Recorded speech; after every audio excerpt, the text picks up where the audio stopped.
1 Nephi chapter 19. And it came to pass that the Lord commanded me, wherefore I did make plates of ore, that I might engraven upon them the record of my people. And upon the plates which I made I did engraven the record of my father, and also our journeyings in the wilderness, and the prophecies of my father, and also many of mine own prophecies have I engraven upon them.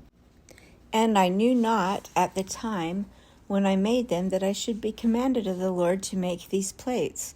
Wherefore the record of my father and the genealogy of his fathers, and the more part of all our proceedings in the wilderness are engraven upon those first plates of which I have spoken. Wherefore the things which transpired before I made these plates are, of a truth, more particularly made mention upon the first plates. These plates, by way of commandment, I, Nephi, received a commandment that the ministry and the prophecies, the more plain and precious parts of them, should be written upon these plates, and that the things which were written should be kept for the instruction of my people, who should possess the land, and also for other wise purposes, which purposes are known unto the Lord. Wherefore I, Nephi, did make a record upon the other plates, which gives an account, or which gives a greater account of the wars and contentions and destructions of my people. And this have I done, and commanded my people what they should do after I was gone, and that these plates should be handed down from one generation to another, or from one prophet to another, until further commandments of the Lord. And an account of my making these plates shall be given here, and behold, I proceed according to that which I have spoken. And this I do, that the more sacred things may be kept for the knowledge of my people. Nevertheless, I do not write anything upon plates, save it be that I think it be sacred.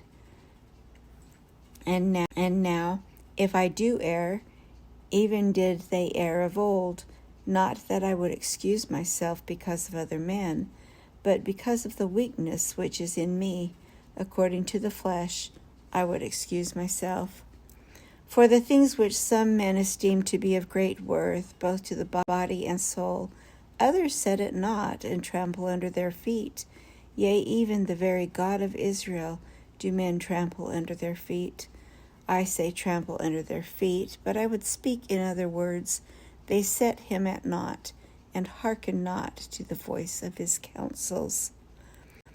And behold, he cometh, according to the words of the angel, in 600 years from the time my father left Jerusalem. And the world, because of their iniquity, shall judge him to be a thing of naught. Wherefore they scourge him, and he suffereth it, and they smite him, and he suffereth it. Yea, they spit upon him, and he suffereth it, because of his loving kindness and his long-suffering towards the children of men.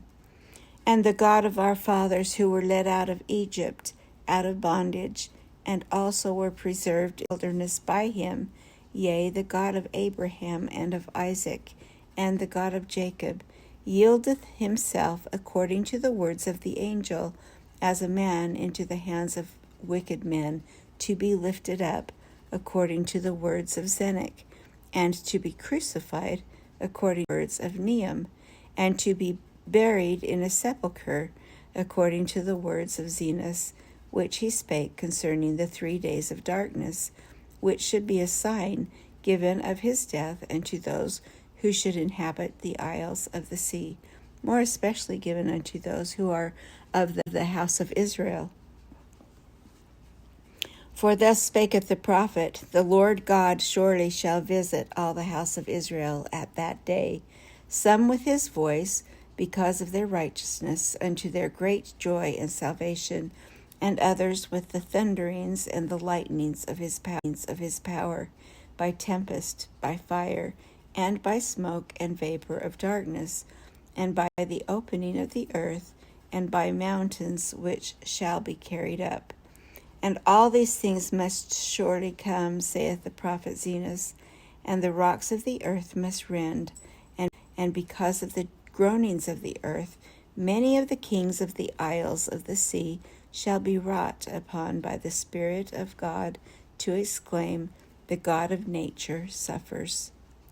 And as for those who are at Jerusalem, saith the prophet, they shall be scourged by all people by the God of Israel, and turn their hearts aside, rejecting signs and wonders, and the power and glory of the God of Israel. And because they turn their hearts aside, saith the prophet, and have despised the Holy One of Israel, they shall wander in the flesh and perish, and become a hiss and a byword, and be hated among all nations. Nevertheless, when that day cometh, saith the prophet, that they no more turn aside their hearts against the Holy One of Israel, then will he remember the covenants which he made to their fathers. Yea, then will he remember the isles of the sea, yea, and all the people who are of the house of Israel will I gather in, saith the Lord, according to the words of the prophet Zenos, from the four quarters of the earth. Yea, and all the shall see the salvation of the Lord, saith the prophet. Every nation, kindred, tongue, and people shall be blessed. And I, Nephi, have written these things unto my people, that perhaps I might persuade them that they would remember the Lord their Redeemer. Wherefore I speak unto all the house of Israel, if it so be that they should obtain these things. For behold, I have workings in the Spirit, which doth weary me, even that all my joints are weak. For those who are at Jerusalem, for had not the Lord show unto me concerning them, even as he had prophets of old, I should have perished also. And he surely did show unto the prophets of old all things concerning them, and also he did show unto many concerning us. Wherefore it must needs be that we know concerning them, for they are written upon the plates of brass. Now it came to pass that I, Nephi, did teach my brethren these things, and it came to pass that I did read many things to them, which were engraven upon the plates of brass, that they might know concerning the doings of the Lord in other lands among people of old. And I did read many things unto them which were written in the books of Moses, but that I might more fully persuade them to believe in the Lord their Redeemer, I did read unto them that which was written by I did liken all scriptures unto us, that it might be for our profit and learning. Wherefore I spake unto them, saying, Hear ye the words of the prophet, ye who are a remnant of the house of Israel, a branch who have been broken off. Hear ye the words of the prophet, which were written unto all the house of Israel, and liken them unto yourselves, that ye may have hope, as well as your brethren from whom ye have been broken off. For after this manner has the prophet written.